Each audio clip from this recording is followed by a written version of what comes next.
Talia Waglu Flaggen. Praise the Dark Cthulhu, long may he reign. What we did, Lois, was a secret. It is beyond comprehension! Beyond space! Beyond time!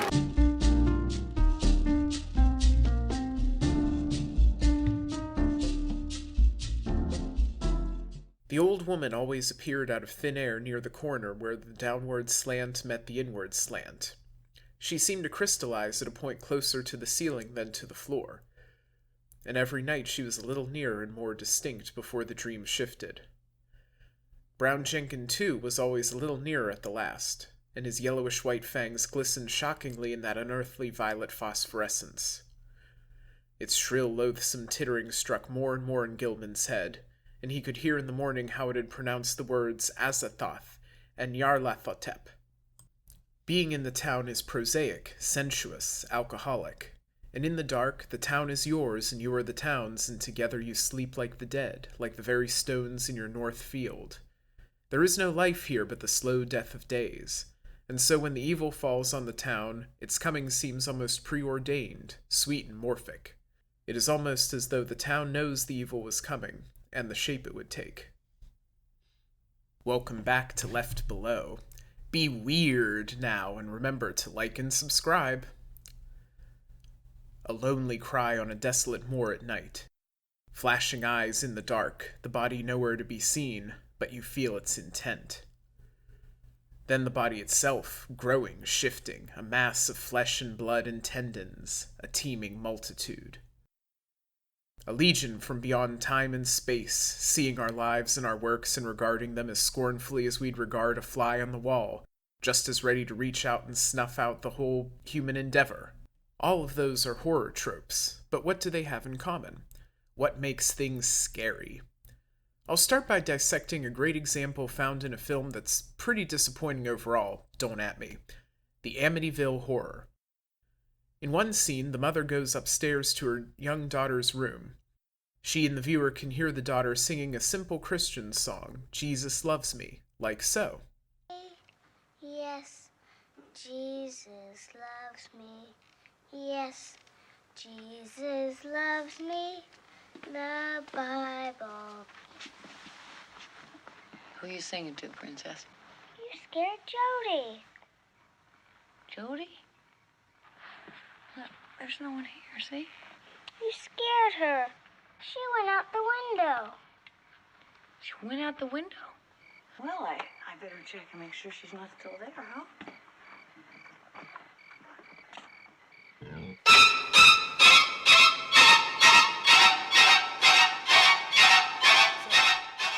The scene works beautifully with a less is more approach, an empty rocking chair that the girl could have easily set to rocking before the mother arrived.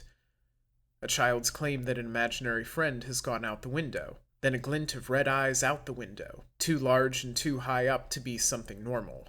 It's a simple jump scare and misdirection in part, but that's not what gets me about it. It's the whole mood of the scene. A child's room, a wholesome song. You wonder for a split second as you see the chair rocking, and then the eyes. The scene sets an eerie mood via the absence of anyone for the girl to be singing to, then strikes home by confirming that there is something there, something that shouldn't be. The scene strikes a tension between presence and absence. It would be shocking if the mother discovered Jody sitting in the chair, who then leapt through the window. But the scene's subtle fear is struck by playing with the tension. Jody's there in some ways and not in others. The girl sings a wholesome song around an unholy presence. But it was reading Salem's Lot last year, which I very randomly found in a men's room stall at the San Francisco airport, itself perhaps an eerie story, that led me to really think about what scares me in fiction. The passage I quoted earlier comes from one of several chapters that describe the lot as a whole. These chapters affirm that this is an everyday small town in rural Maine. It has some sordid history, but only as much as any small American town might. So it's not like Derry from It, with its history of generational disasters. Instead, the lot is painfully normal. And like the passage says, that normalcy made it the perfect location for evil to take root. That thought led me down a rabbit hole, because undiagnosed ADHD is a real peach, which led me to a book called The Weird and The Eerie by Mark Fisher, Yes, that Mark Fisher, whose capitalist realism is quoted in passing so many times in other BreadTube videos. It's not a leftist book, though you see hints of his leftism in some parts. Instead, it explores two lines of what makes horror work on a philosophical level, comparing and contrasting them. The book first introduces the weird and shows some examples of it in literature, film, and music, and then does the same with the eerie. The section that introduces the eerie also provides the core thesis of how they are alike and different. The feeling of the eerie is very different from that of the weird. The simplest way to get to this difference is by thinking about the opposition between presence and absence. As we have seen, the weird is constituted by a presence, the presence of that which does not belong. In some cases of the weird is marked by an exorbitant presence, a teeming which exceeds our capacity to represent it. The eerie, by contrast, is constituted by a failure of absence, or by a failure of presence. The sensation of the eerie occurs either when there is something present where there should be nothing, or there is nothing present when there should be something. So here we have the weird and the eerie. Where they overlap is in having a sense of things being out of place. The common thread between them is found in any kind of fiction that uses something being out of place within the setting, so that fits outside of, the basic suspension of disbelief as in a sci-fi story having easy space travel, and that this is meant to be unsettling. From the quote I just read, eerie subdivides into failures of absence and failures of presence. What the two sides of the eerie have in common is that they are failures, that something which should be empty is full, or something that should be full is empty. The failure of presence is pretty easy to distinguish from the weird. You create a spooky effect by having something missing. On the other hand, the failure of absence is harder. In both cases, they involve something whose presence is unsettling, and that uncovers the other element that ties the eerie together: mystery. Eerie things draw their power from the unknown force behind them, of unknown wills or unknown entities. Fisher cites ancient ruins when talking about how this failure of authorship can make them eerie, particularly a ruin whose origin is not part of written history like Stonehenge. We can speculate, but we cannot know, and that makes it eerie. The Egyptian pyramids lose some of their allure for that reason. Once the Rosetta Stone was used to decipher the language, the meanings became plain. The pyramids remained amazing, but they were no longer spooky. And that lack of authorship, or lack of intent, is what separates the absence type of eerie from the weird. The weird comes with a horrifying insistence, a thing that's both unbelievable and astounding. The difference comes in the form of presentation. If you have an evil thing that shouldn't be there, and wants to work its evil from the shadows, that's an eerie thing of the failure of absence type. If you have an evil thing that shouldn't be there but is obviously the source of the problem, bearing down on you without hiding, that's a weird thing. That's still kind of hard to follow, yeah? But don't worry, because like Mark Fisher does in the book, the rest of this video is going to load you down with examples of things that fit more in one category or the other, as well as talking about how the weird and eerie can play off of each other. Like the video title says, I'm going to zero in on Lovecraft and Stephen King as the avatars of both types. To start, let's get weird with the grandfather of sci-fi horror, H.P. Lovecraft. Lovecraft got into writing via pulp fiction anthologies of the early 20th century, named so because it was printed on cheap pulp paper. So he fit in with the tradition of low art, of the lurid and the sensational, though always from a place of fear and awe at such things. In his personal life, he was quite conservative, and here I mean his actual politics were kind of all over the place, but he was also a teetotaler and influenced by the Puritan tradition of New England. So his embrace of the sensational was a contradiction. The bombastic and the horrible were forbidden to him. The exotic was at once fascinating and repulsive and threatening. And yes, his infamous racism plays into that too. There's a whole video by the channel Chill Goblin that goes into this in detail, and does a great job of explaining how Lovecraft's horror and disgust for the exotic, and that means anything not Anglo-Saxon Protestant, let alone anything non-white, contributed to his work. Don't worry, he's not cancelled, because you can't cancel the dead, either by me or by Chill Goblin, but his racism is important for understanding his peculiar brand of horror, steeped in the weird. The quote back at the beginning was from 1933's The Dreams in the Witch House.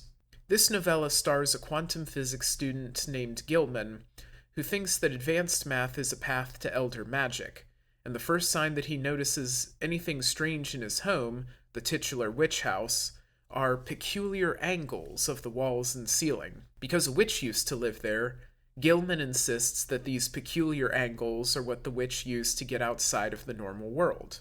Gradually the witch, her familiar, and something merely called the Black Man, begin infesting his dreams, bringing him to a place that looks like a Salvador Dali painting mashed together with a Mario 64 stage. The witch and the other creatures from these dreams haunt him and draw him into their rituals, which he refuses with great effort.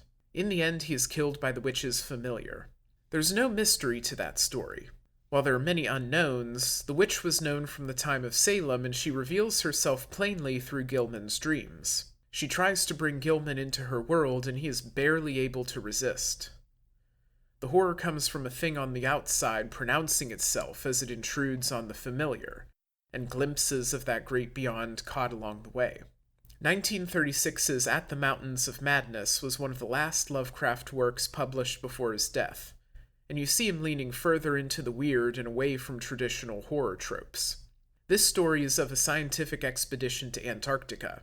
The titular Mountains of Madness are only a beginning, a boundary, and what lies beyond them is the horror, sort of. In reading it, the scariest thing is early on when an advance party goes ashore and is murdered after discovering the remains of impossible creatures. More of the explorers follow up, and two of them decide to fly a plane over some nearby mountains to do some recon before returning. What follows on the other side is basically a giant lore dump regarding the creatures that had been discovered, the Old Ones, and the city that they'd left behind. This is where the tone of the weird becomes important. Because written with another slant, this could have been an exciting adventure story, Indiana Jones with tentacle monsters. But just like the peculiar angles in the witch house, Lovecraft's slant on this expedition makes the exotic loathsome and dangerous. It's more sci-fi than horror, but there is horror in discovering that we are not alone, that we were not here first, that our technology and civilization are insignificant. Indeed, it's implied that all native life on Earth are descended from the leftovers of the Old One's foot servants. The overwhelming presence of the Old One's city, even though it's mostly ruined, compels and horrifies. On the eerie side, we've got the contemporary master of the macabre, Stephen King. Now, King's written just about every kind of story in his prodigious career, but I want to focus on some of his most famous stories that use eerie elements. I quoted Salem's Lot at the beginning of the video because it establishes the titular lot as an eerily familiar place. The eeriness is there before the vampires because, spoiler alert for a 48-year-old book, it's vampires, and it captures the basic appeal of any haunted house, a place that is past the prime of its use. In the Lot's case, it's the lack of vibrancy that the people feel, which comes from economic adversity, creating a town that is home to its people but is also unhomely. Mark Fisher highlights the feeling of the eerie as an unhomely feeling, coming from Sigmund Freud's concept of the unheimlich, which Fisher claims is usually mistranslated as just uncanny, but unhomely captures the idea of the eerie better, where your sense of familiarity is turned against you, either through those failures of presence or failures of absence. Salem's Lot deploys this in cases other than talking about the town itself, like where the town undertaker is burying a child who died under mysterious circumstances. Spoiler, it's vampires. The child is, of course, in a coffin, but the undertaker swears that he's being stared at. The feeling that he's being stared at is so overpowering that he opens up the coffin to find the dead child's eyes are still open. It's another very simple scenario to the point of parody, like the paintings in Scooby-Doo with moving eyes, a presence where there should be nothing, and yet it is powerful. Pet Sematary is awash in these eerie elements. Just like that scene in Salem's Lot, the eerie nature of the living dead is front and center. The living dead can be both a failure of presence and a failure of absence. The dead student, Victor Pascal, comes back as a ghost, his human will still projecting itself even though his body is gone. And he has knowledge of the evil that haunts the cemetery which the living humans don't have. Dead but not gone, his is a failure of absence. Meanwhile, the living dead in those films work as eerie failures of presence, as zombies often do. They have the elements of the living, moving, speaking, interacting with the living, but are made horrible by something missing, something more subtle for animals like Church, but far more obvious for humans like Gage and Rachel. The famous tagline of the film, Well, sometimes that is better. plays with this on the failure of absence side. Though we grieve the dead, undeath is not life, it's just death with something abnormal added in, or something that approaches life but lands in the uncanny valley just nearby. The Shining, both the book and the beloved Kubrick adaptation, ooze with the eerie in both forms. On the failure of presence side, firstly it's a liminal space. Now online communities and all over YouTube has just been flooded by liminal spaces and content examining liminal spaces. This is both before and after the backrooms became a thing. The Overlook Hotel is eerie without any of the supernatural because it's usually a bustling tourist destination which is empty for the winter months. An eerie failure of presence that picks at why most liminal spaces are spooky. Should be people here, but no. Second for failure of presence, the motives of the hotel and the nature of what drives it.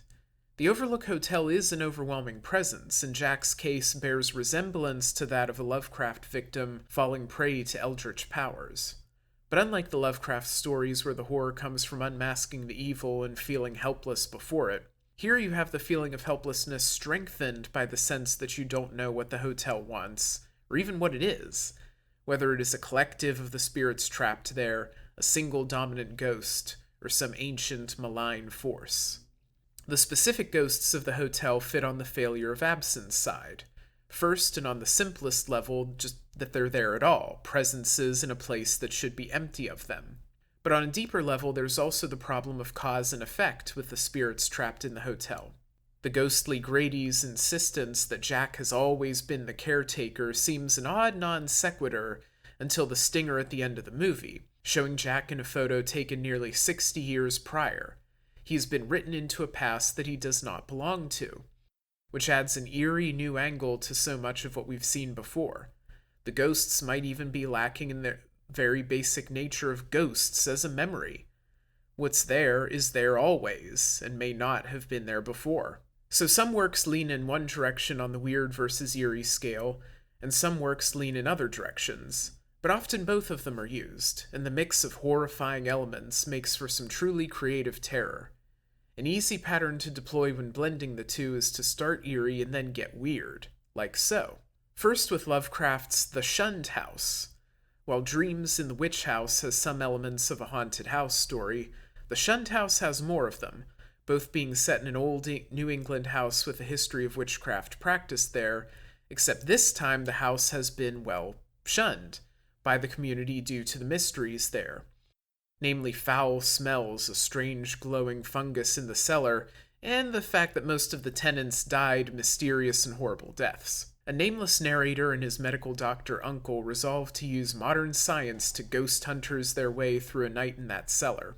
Unlike other works in the Lovecraft canon, this one does not feature creatures from the Cthulhu mythos, at least not expressly. Like in other Lovecraft works, the house becomes an obsession for the narrator and his uncle, and the root of the evil in the place is guessed at via the old witchcraft there, which like in Dreams of the Witch House is said to be a way of accessing the outside. But it's only a hint. It's much less explicit than in the other story. The plot builds to a climax where a stream of ghostly faces burst forth from the glowing fungal ground, and the narrator's uncle is consumed and quickly turns into something zombie-like, infested by spirit or spirits unknown. The protagonist flees and comes back later with fire and acid to burn the evil out of the ground under the cellar. But while digging down, he finds the limb of a titanic creature buried there, pours more acid, and that does the trick. The phenomenon here bears more resemblance to the Overlook Hotel than to anything Lovecraftian. The lurid descriptions and the throw-it-in giant monster at the end anchor the story to the weird as well. On King's side, it goes the same way, but bounces more towards the weird. Though clowns are a pretty common fear for people, they are a weird fear. The exaggerated features of their makeup and clothing make for an outsized presence that fits the weird category. Then, of course, you have Pennywise's true form, which could have been lifted right out of Lovecraft. The deadlights that form its heart are a being of pure energy that puts people into a catatonic state if they directly look upon them. Where contextual fear fails for Pennywise, overwhelming presence takes its place. But those contextual fears fall more on the eerie side, hence Pennywise's preference for children. Many childhood fears are eerie fears, brought on by a lack of knowledge about the world. Pennywise takes advantage of this by lurking in spaces where childhood fears grow, in liminal spaces like storm drains, in a creepy painting, in a dead obvious metaphor for puberty. Standard items that fall in the failures of presence or absence. Really, there's a whole video essay in picking apart the different elements of horror used in it, as it really runs the gamut from the purely mundane, the eerie, and the weird. I'd recommend Mark Fisher's book to anyone looking to understand what unsettles us. A lot of what it discusses goes beyond what would be considered the horror genre outright, like Andrei Tarkovsky's Stalker or a variety of Twilight Zone-esque sci-fi stories. His book turned me on to the delightfully unsettling 2013 film Under the Skin. Under the Skin was an adaptation of a sci-fi novel that's a straight satire of meat-eating from an alien perspective, but the movie strips out most explanation and transmutes satire into the eerie. Lovecraft and Stephen King are two examples only. I picked them out for clickbait purposes as much as anything, but you'll see examples all over. Two of my favorite analog horror series on YouTube are Local 58 and Gemini Home Entertainment, and learning more about the mechanics of the weird and eerie let me appreciate why analog horror has such a pull for me. The genre tends eerie, but anyone watching knows that things can get real weird real fast. Plus, there's the good philosophy to get out of Fisher's work here. Fisher gets a bit into Freud, who's largely discredited from a psychological perspective, but still has some value in philosophical terms, like Carl Gustav Jung. He also gets into Lacan, and semiotics has a big role to play in how we find things scary. I got something real freaky for y'all here. See the water in that pool? It's not at the right level. The water is not at the right level. The water is not at the right level. The water is not at the right level. It's not at the right level. The water is not at the right level. It's not at the right level.